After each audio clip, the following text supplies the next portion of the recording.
గమనించాలి. ఇక్కడ ఒక మాట కనబడుతుంది కదా, ఈ మాట త్రిత్వ సిద్ధాంతాన్ని గురించి మనకు బోధిస్తుందండి.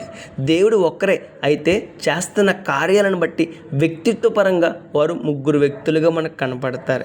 మొదటిది తండ్రి అయిన దేవుడు సమస్త సృష్టిని సృష్టించారండి. రెండవది కుమారుడైన యేసుక్రీస్తు ప్రభువారు, అనగా సర్వమానవాళిని రక్షణలోకి నడిపించారండి. మూడవది పరిశుద్ధాత్మ దేవుడు, రక్షణలో మానవుడు ఎదగడానికి సహాయం చేస్తూ ఉంటారు, ఎప్పటికప్పుడు తప్పులు ఒప్పుకోవడానికి సహాయపడుతూ ఉంటారు. ఇలా ముగ్గురు వ్యక్తులుగా ఒకే దేవుడు ముగ్గురు వ్యక్తులుగా కార్యాలు చేస్తూ ముగ్గురు వ్యక్తులుగా మనకు కనపడతారండి.